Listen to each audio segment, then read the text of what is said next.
राजाऊ, तुझ्या आईनं अजून हट्ट सोडला नाही बरं का? मग मी शेवटपर्यंत हट्ट सोडणारच नाही.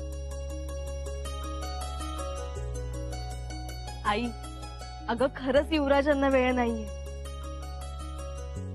पण मी काय म्हणते, रयतेच्या घरी जातात ना, मग तसं तरी यावं. असं ग काय आई, पण तुला माहितीये महाराजांच्या मनात आपल्या घराण्याबद्दल केवढा पूज्यभाव आहे. आणि जावई बापूंच्या मनात? त्यांच्या मनातही खूप आदर आहे. फक्त आत्ता जमणं जरा कठीण, कारण महाराज गडावर नाहीत आणि गडावरची सगळी जबाबदारी युवराजांवर सोपवली. आणि महाराजांचा शब्द युवराज मोडणार नाही. ते महाराज गडावर येईपर्यंत गड सोडणार नाही. बाबासाहेब म्हणजे युवराजांचं दैवत. खरंच आजच्या काळात असा आज्ञाधारक आणि समंजस पुत्र लाभणं याला फार नशीब लागतं. पण मग मी काय समजावं? जावई बापू शृंगारपूरला येणारच नाही, हेच ना? आई, तू असं कर, तूच बोल त्यांच्याशी, म्हणजे तुझं समाधान होईल. मला असं वाटलं होतं आपली लेक युवराजनी आहे. तिचं आणि जावई बापूंचा रुबाब अख्ख्या शृंगारपुरानं बघावं. आपण सहस्त्र भोजनं घालू, मोठी पूजा करू, गुढ्या तोरणं उभी करू, मग या म्हणावं माघारी. बर, आम्ही बोलतो स्वतः त्यांच्याशी. युवराजनी, थोरल्या राणी साहेबांनी तुम्हाला बोलवलंय तातडीनं. तातडीनं? आई, येते मी.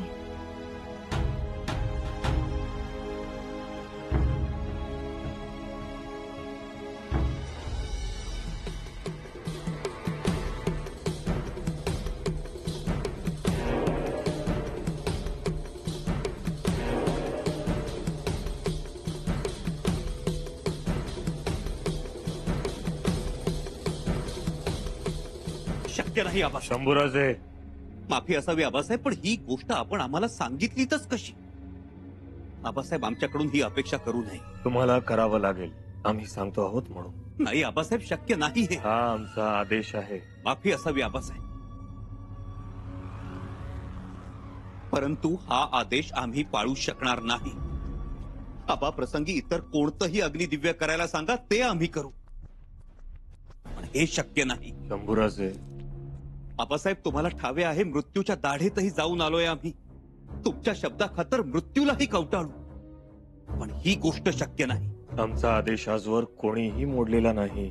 आपला आदेश मोडावा अशी आमचीही इच्छा नाही, पण आमच्या काळजाला आग लागते आहे याचाही विचार व्हावा. भावनिक होऊ नका. आम्हाला कधी भावनिक होताच आलं नाही, होणारही नाही. आम्ही आमचं कर्तव्य पार पाडू, जरूर पाडू, पण कुणाच्या वैयक्तिक महत्वाकांक्षेसमोर आम्ही गुडघे टेकणार नाही. आणि आपण दिलेला प्रस्ताव आम्हाला बिलकुल मान्य नाही. राजाच्या माघारी युवराजानं राज्याचा कारभार बघायचा असतो, अशी जगाची रीत आहे. आबासाहेब. आबासाहेब नाही, महाराज म्हणा. महाराज. अजून असं किती वेळ ताटकळत उभं राहायचं आपण? शोभत नाही आपल्याला. हो, इथे उभे राहिलो तर आपल्याला निर्णय आधी कळेल. पण काय म्हणतील शंभूराजे? हो म्हणतील? त्यांच्यावर काही परिणाम होणार नाही. हो, पण त्यांचा बाणेदारपणा पाहता. हो, महाराजांपुढे कोणाचा आलाय बाणेदारपणा? कोणाचं काही चालत नाही. आता बघा, दरवाजा उघडेलच तेव्हा छावा बनून गेलेले युवराज शेळी होऊन बाहेर येतील. हा आमचा अपमान आहे. तो सहन करावा. ती सवय या रक्तात नाही. सवय घालून घ्या. शक्य नाही. उद्या जर लढाई हरला तर तेव्हा काय बोलाल? आम्हाला हरवू शकेल अशी तलवार अजून उपजलेली नाही, आणि आमचा आनंद नष्ट करू शकेल असं दुःख प्रार्थनाजवळ नाही.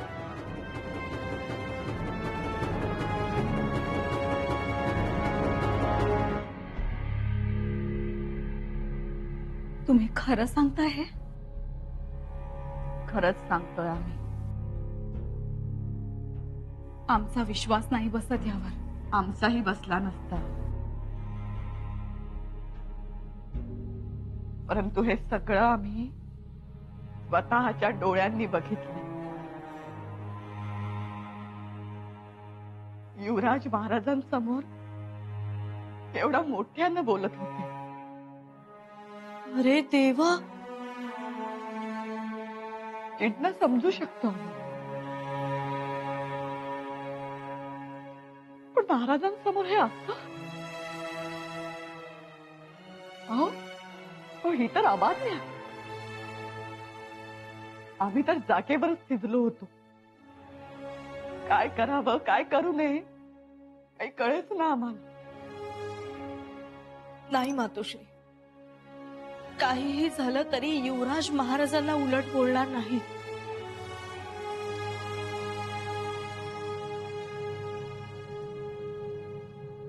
आपल्या सगळ्यांना असंच वाटतं, परंतु मगाचं चित्र काही वेगळंच होतं.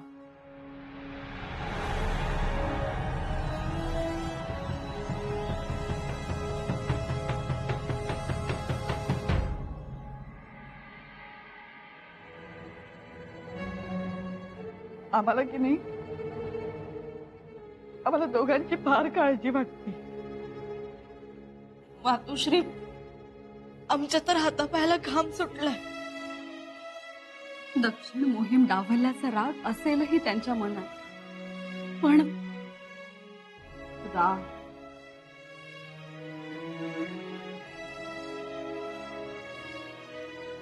रागच आहे. आणि आता ते स्वतःवर राग काढताय. हातात निखारा धरला तो त्यामुळेच.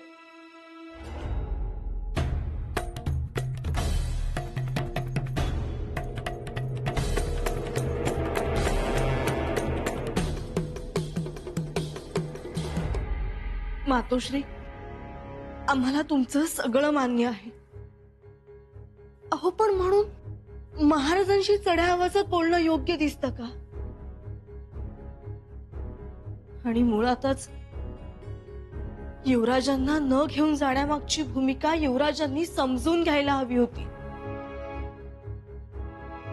पण हे काहीतरी भलतंच ऐकायला मिळतंय. चुकून काही झालं असेल, नाहीतर शंभूराजे मर्यादा ओलांडणारच नाहीत.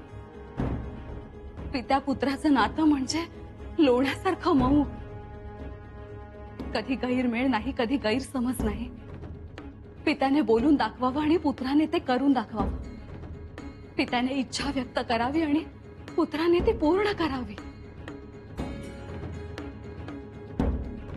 मातोश्री, आता आम्हाला इथे थांबवत नाही. आम्ही स्वतः जाऊन पाहून येतो. दरवाजा बंद आहे.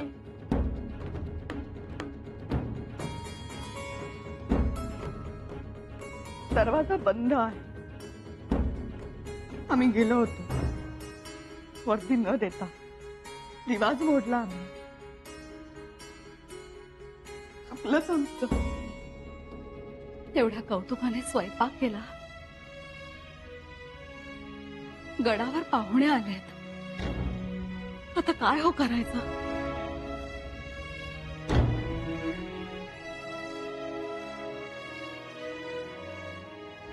आता काय करायचे ते आपल्या तरी हातात कुठे काय आहे? आपल्या हातात नाही, महाराजांच्याही हातात नाही. आता आहे ते नियतीच्या हातात. खरं सांगू पंत, वेटोळे घालून झोपलेल्या नियतीला जागे मात्र तुम्हीच केलेत. म्हणून तर आज जागरण आणि गोंधळ सुरू झालाय एकाच वेळी. काय झाली असेल शंभूराजांची अवस्था? काय होणार? पायाखालची जमीन सरकली असणार. हो, तसंच झालं असेल. त्याहून बिकट परिस्थिती असेल. मला वाटतंय युवराजांनी पाय धरले असतील, विनवणी करत असतील. आबासाहेब, आमचं ऐकावं. आम्ही पाया पडतो तुमच्या. शंभूराजे, आबासाहेब, आम्ही हात जोडतो, पण तुमच्या लाडक्या शंभूला यात धरू नका. ही गोष्ट आम्हाला जमणार नाही. जमवावी लागेल. आबासाहेब, सतत आमची परीक्षाच घेत राहणार आहात का? सतत आम्हाला अग्निदिव्यच करावं लागणार आहे का? स्वराज्यासाठी. आबासाहेब, आम्ही स्वराज्याशिवाय दुसरं काय केलंय हो? आम्ही पाऊल टाकतो ते स्वराज्यासाठी. आम्ही श्वास घेतो तो स्वराज्यासाठी. हे करणं शक्य नाही. आमच्याकडून अपेक्षा करू नका. तुम्ही आमचे पुत्र आहात याचा गैरफायदा घेत आहात. आबासाहेब, तुम्हाला आठवतंय, तुम्हीच आम्हाला म्हणाला होतात ना, तुम्हाला आम्ही मावळा समजवावं म्हणून. मग आजपासून तुम्हाला आम्ही स्वराज्याचा मावळाच समजतो आहोत. मग आम्हाला आपले जोडे वाहण्याचं काम द्या. तुमच्या घोड्याचा खरारा करायला सांगा, तो करू. जी जबाबदारी सोपवली ती नीट पार पाडा. आबासाहेब, हा अन्याय होतोय आमच्यावर. मग तुम्हाला काय वाटलं आम्हाला खूप आनंद होतोय? ही प्रत्येक गोष्ट करताना आम्हाला देखील तितकाच त्रास होतोय. मग थांबवा ना हे हे आबासाहेब. शक्य नाही. हे थांबणार नाही. कारण जोपर्यंत स्वराज्य आहे तोपर्यंत आत्मत्याग हा आहेच.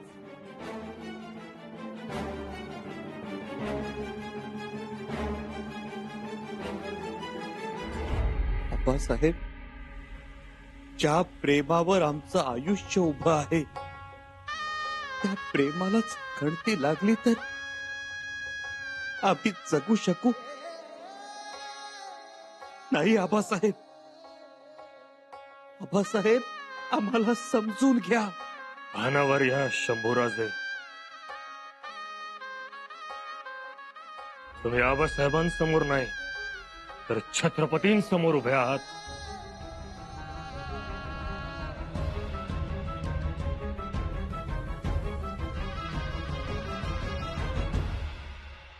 मातोश्री, आम्हाला तर काही सुचत नाही हो. नका काळजी करू, होईल सगळं ठीक. आमचे आई बाबा आलेत आणि घरात हे सगळं असं वातावरण. किती खुश झालेत ते. आज आबासाहेब आणि युवराज यांच्या सोबत त्यांना पंक्तीला बसायला मिळणार म्हणून केवढा आनंद झालाय त्यांना. पिता पुत्र जेवायला येतील न येतील याचीच काळजी लागून राहिली. म्हणजे आज पंगत बसणार नाही? कसोशीनं बसवावी लागेल.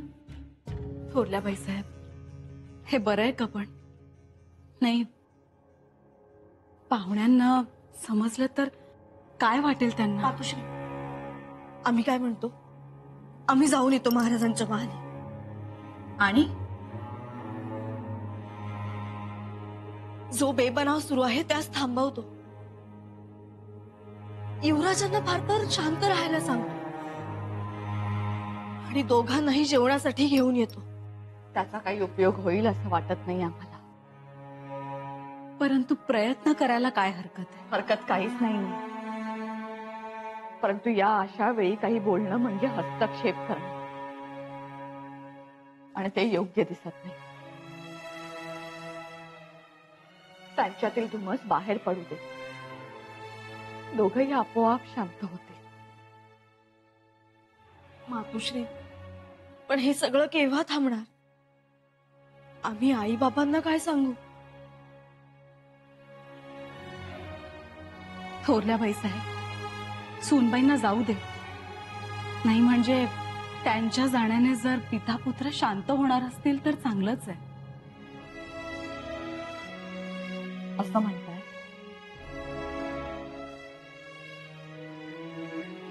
ठीक, या जाऊन.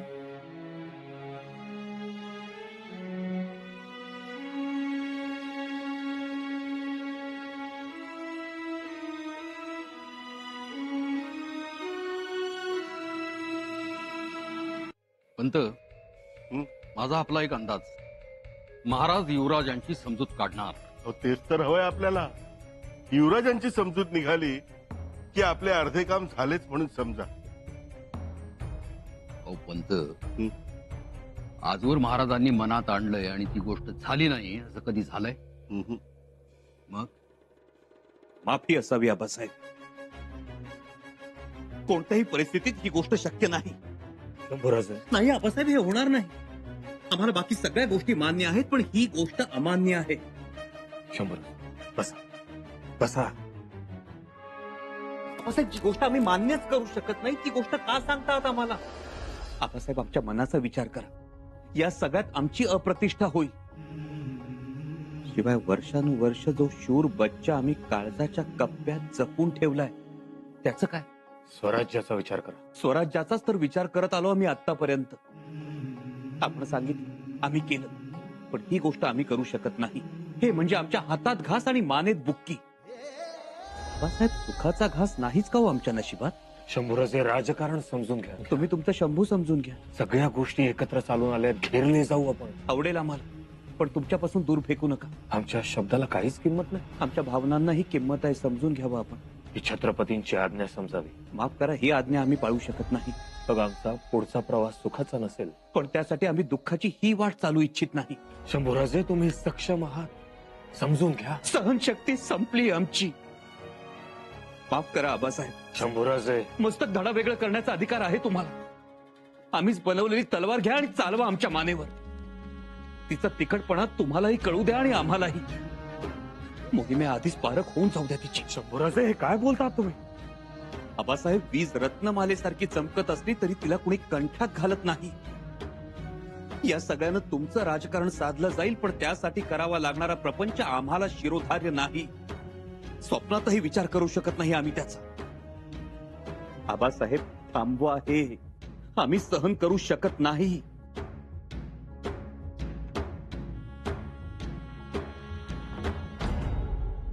जे घडणं अशक्य आहे असं वाटत होतं तेच घडू पाहत आहे. आई, थांबाव ग हे. नको घडू देऊस असं. वडील आणि मुलाचं नातं एवढं पवित्र आहे, त्यात बाधा येऊ देऊ नकोस. युवराजांच्या हृदयातला पितृप्रेमाचा अमृत कुंभ फुटू देऊ नकोस आई.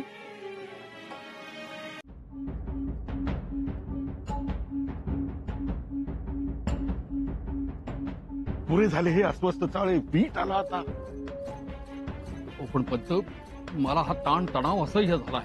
अहो, ताण तणाव तिथे, बंद दारा पलीकडे. हो, पण भीती वाटते हो. युवराज दुखावले जातील. कोणीही दुखावले जाणार नाही. दुखावणार नाही? आम्ही दुखावलो आहोत. शंभूराज, आबासाहेब, हा विषय थांबवावा इथेच. आमचे निर्वाणीचे शब्द ऐका. आम्हाला हे शक्य नाही. तुम्ही मर्यादा ओलांडता आहात शंभूराजे. माफी असावी आबासाहेब. एक वेळ आमच्या तलवारीची धार बोथट करा. आमच्या महत्वाकांक्षांचे कळस कापून टाका. आमच्या जिद्दीला, ईर्षेला काळ्या कोठडीत डांबून टाका. आमच्या पराक्रमाचे पाय छाटून टाका.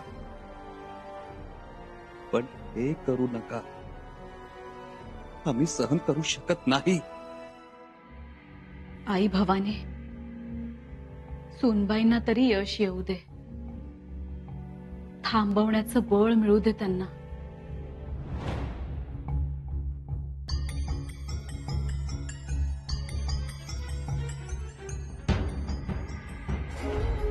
आणि काय मागतो आबासाहेब आम्ही तुमच्याकडे? तुमची सावलीच तर मागत आहोत. तुमच्या पोटी जन्म घेतला तो अधिकार तर मागत आहोत. शंभूराजे, जरा समजून घ्या. आम्हाला या सह्याद्रीच्या काळ्या पाषाणावर दक्षिण मोहिमेच्या निमित्तानं नवी लेणी कोरायची आहेत. त्यासाठी आमचं काळी चिरू नका, एवढंच.